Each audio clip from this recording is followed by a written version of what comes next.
C'était une nuit sans lune. Les lumières de la ville me semblaient vides et froides, comme les yeux de cette fille que j'avais rencontrée dans ce bar l'autre soir. J'étais arrivé à une impasse malgré tous mes efforts pour enquêter sur la cour d'appel de Bordeaux. Je pouvais pas m'empêcher de penser qu'il y avait quelque chose de louche, de plus fort que moi derrière toute cette histoire.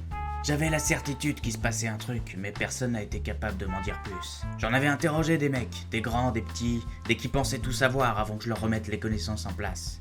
Mais tout ce que ça m'a donné, c'est une crampe au bide après avoir dévalisé le combini du coin tellement le vide de cette enquête avait atteint mon estomac.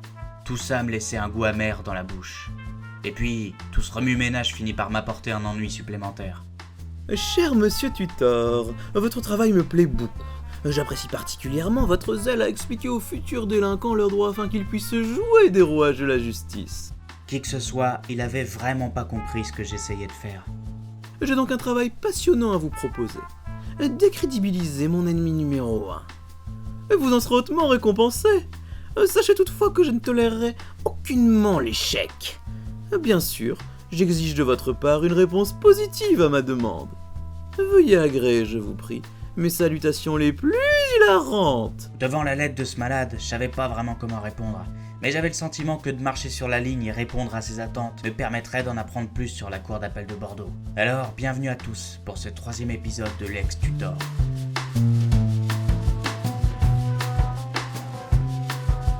Le 23 mars 2016 sortira au cinéma Batman vs Superman de Zack Snyder, nouveau film mettant en scène l'homme chauve-souris et son confrère à la cape rouge. Ce qui est intéressant avec ce film est qu'il est sobrement intitulé « L'aube de la justice ». Et alors, il est assez étonnant d'accoler le mot « aube » que l'on peut comprendre comme un commencement à celui de « justice ». Fallait-il vraiment attendre que Batman et Superman se rencontrent pour pouvoir parler de justice? Celle-ci n'existait-elle donc pas avant? Et si oui, sous quelle forme? Est-ce que c'est leur rencontre qui va amener à définir la justice? À la redéfinir? Et d'ailleurs, de quoi parle-t-on quand on parle de justice? Au 5e siècle avant Jésus-Christ, le philosophe Héraclite fournissait la première trace écrite de réflexion relative à l'idée de justice en la définissant par son contraire et en retenant que s'il n'y avait pas d'injustice, on ignorerait jusqu'au nom de la justice. On n'est pas beaucoup plus avancé, non c'est vrai, mais c'est normal puisque la justice est un terme polysémique, c'est-à-dire qu'il a plusieurs sens. Pour faire simple, retenons que la justice est avant tout une valeur, une conception philosophique ou un idéal moral qui vous est normalement à la fois instinctif et complexe. Instinctif puisque vous avez forcément déjà ressenti ce sentiment d'injustice, ce qui arrive quand vous dites en râlant « Ah, c'est pas juste !» et complexe parce qu'il est bien difficile de retenir des critères objectifs de ce qui est juste. Juste vient du mot justus en latin, qui signifie conforme au droit. Mais comme on l'a vu dans la première émission, le droit est avant tout une production humaine, avec ses limites et ses faiblesses. N'y existerait-il donc pas de règle elle-même injuste? Après tout, Adolf Eichmann, haut fonctionnaire du Troisième Reich et membre du parti nazi, déclarait pendant son procès à Jérusalem en 1961 « Mais je n'ai rien fait de mal, j'ai obéi aux lois, j'étais un bon fonctionnaire ». Si l'argument retenu par Eichmann était logique, il met en réalité en évidence la conception extensive du juste. En effet, pour Serge Champeau, professeur de philosophie, le juste est un mélange de différents concepts tels que l'égalité, l'équité, la proportion ou encore l'équilibre. Bref, être juste, ce n'est pas seulement se conformer aux règles, c'est aussi se conformer à un esprit de justice qui lui-même intègre des notions telles que l'égalité, l'équité, l'équilibre, l'impartialité ou encore la proportion. Être juste, c'est certes obéir aux règles de droit, mais à condition de ne pas nuire à un esprit de justice, une forme d'exigence morale. Eichmann devait alors payer pour les crimes qu'il avait commis, indépendamment du fait qu'il avait suivi les règles établies par son pays. Après tout, comme le disait François Valençon, professeur de philosophie à l'université Paris II Assas, les droits de l'homme sont mortels, comme tout homme, comme toute civilisation, comme Léviathan. Seule la justice, elle, est immortelle. Dans le très bon album L'Avocat du Diable, sorti en décembre 1995, le Joker est arrêté et condamné à mort pour une série de crimes qu'il n'a pas commis. Pour une majeure partie des personnages du comics, le Joker doit enfin payer pour l'ensemble de ses autres crimes et pour éviter qu'il en commette de nouveaux. C'est l'avis de la police et du pouvoir en place par le truchement du commissaire Gordon ou encore d'Alfred et de Robin, représentant ici l'opinion publique. Pour eux, le Joker doit payer même s'il n'a pas commis les crimes qu'on lui reproche dans cette histoire. En revanche, pour le personnage de Batman, il n'est pas juste dans cette situation que le Joker soit condamné à mort. Et cela peut se comprendre. Après tout, le condamné pour de tels crimes ne revient-il pas à le déresponsabiliser de l'ensemble des autres crimes qu'il a commis avant? Et si on le juge pour ce crime, qu'adviendra-t-il du véritable auteur du crime, qui du coup ne sera pas inquiété? Et vous, dans cette situation, trouveriez-vous qu'il soit juste de condamner le Joker à mort?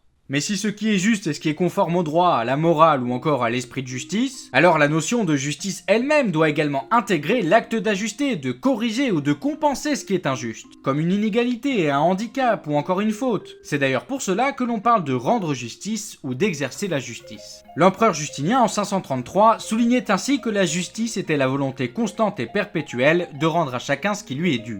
Enfin, afin d'ajuster, il faudra mobiliser un ensemble de règles, de pratiques ou de statuts, et en cela, la justice se présente également comme un synonyme des institutions dites judiciaires, à qui on a officiellement donné le pouvoir d'interpréter ou d'appliquer les règles de droit, comme nous avons pu le voir dans l'épisode précédent sur le droit de tromper sa femme, que vous pouvez revoir en cliquant ici. C'est pas évident, si j'ai bien compris, la justice c'est à la fois un idéal, une norme et une institution ? C'est ça, et c'est dans ce cadre de justice que vos comportements et la responsabilité qui en découle sont évalués par rapport à une norme aussi large soit-elle.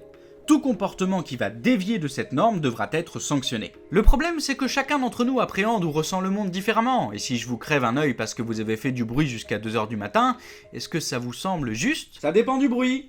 D'après Emmanuel Kant, si on laissait aux individus la possibilité de faire ce qu'ils voulaient, la gestion des conflits serait laissée à l'arbitraire de chacun et dès lors il n'y aurait plus aucun moyen sûr de régler nos différends, le sentiment d'injustice étant trop subjectif et chacun ayant vite fait de se voir victime d'une injustice. Or, il n'y a aucun critère nous permettant d'établir une distinction nette entre une véritable conscience morale, qu'on appellera conscience éclairée, et les illusions d'une conscience erronée. Il suffirait d'invoquer le témoignage de sa conscience pour se soustraire à une obligation et l'autorité en place se trouverait constamment mise en échec au gré de la fantaisie de chacun.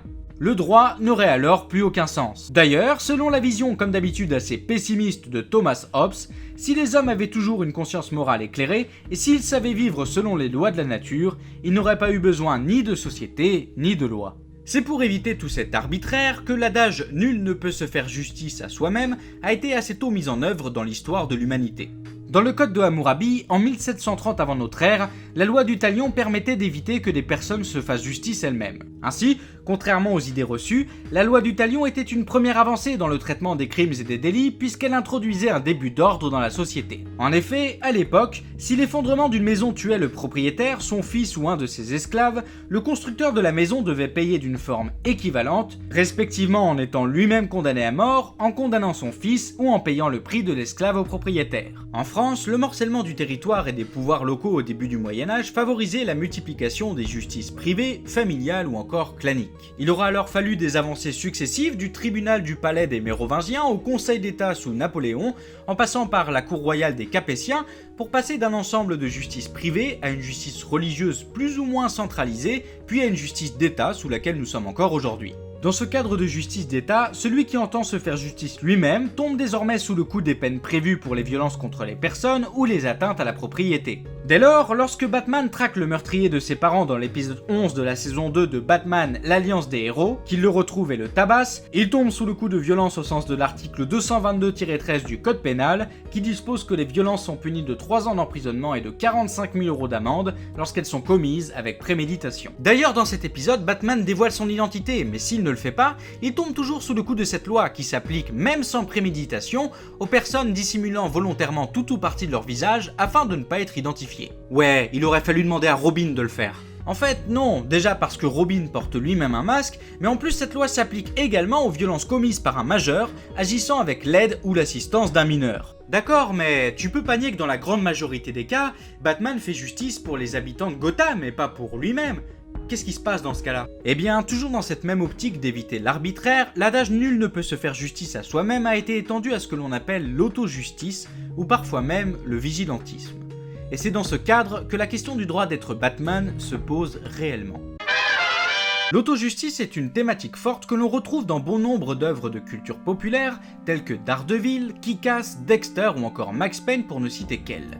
Mais de quoi parle-t-on exactement quand on parle d'auto-justice ? L'auto-justice ou vigilantisme est le fait de faire appliquer une loi ou un code moral de façon individuelle et en dehors des procédures définies par les règles de droit. L'action de justice se décompose en réalité en 3 parties. L'enquête, pour rechercher des éléments qui concernent le préjudice ou la faute, un procès pour déterminer qui en est le responsable et l'ampleur du préjudice ou de la faute, et l'exécution de la peine si le coupable est déterminé et condamné. Pour bien comprendre ce que dit le droit français au sujet de l'auto-justice, nous allons considérer que Gotham est soumise au même droit qu'en France.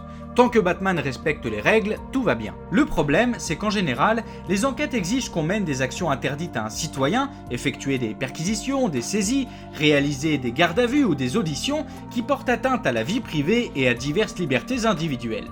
Ainsi, lorsque Batman met sur écoute ses amis de la Justice League dans Justice League la Tour de Babel, celui-ci est soumis à l'article 226-1 du Code pénal, qui punit de 45 000 € d'amende et d'1 an de prison le fait de porter atteinte à l'intimité de la vie privée d'autrui, en captant, enregistrant ou transmettant, sans le consentement de leur auteur, des paroles prononcées à titre privé ou confidentiel. De la même façon, il sera illégal pour Batman de placer des mouchards sur des individus pour les suivre, comme dans le comics Batman Noël, ou encore de rentrer sans autorisation chez autrui comme le précise l'article 226-4 du Code pénal, en prenant exemple l'intrusion de l'homme chauve-souris chez Skivers dans l'excellent Batman Year One. Bref, le nombre d'actions illégales commises par Batman lors de ses enquêtes est important et il semble ici bien difficile de les justifier à l'égard du droit. Dans quel triste monde vit-on? En ce qui concerne la partie procès de l'action de justice, il est important de souligner que les procès sont encadrés par des codes de procédure. Autrement dit, on ne peut pas faire n'importe quoi, et on parlera alors véritablement de procès lorsqu'un différend sera soumis à une juridiction, comme une cour ou un tribunal. Du coup, il est assez difficile de parler de procès dans le cadre de Batman. Celui-ci en général obtient des aveux des criminels qu'il poursuit, et il va alors décider de les livrer à la justice, qui elle pourra organiser un procès. Eh bien tu vois, il fait pas que des conneries Batman. Sauf que, deux choses. Dans un premier temps, si l'aveu est réalisé en dehors des institutions judiciaires, comme un enregistrement audio ou par témoignage, sa force en tant que preuve est relative. L'aveu est alors dit extrajudiciaire et les juges de Gotham seront libres d'être convaincus ou non de la véracité des faits. D'ailleurs, dans l'univers de Batman, les aveux sont régulièrement obtenus par la force et non seulement leur valeur en tant que preuve devient tout de suite très discutable, mais en plus le Chevalier Noir risque de tomber sous le coup de l'article 222-1 du Code pénal relatif à la torture, ou tout du moins de l'article 222-17 du Code pénal relatif à la menace de commettre un crime ou un délit. Vous avez tous en tête au moins une scène où Batman menace quelqu'un en le suspendant au-dessus du vide pour obtenir une information. Et dans un second temps, il y a l'affaire Dieter Krombacher.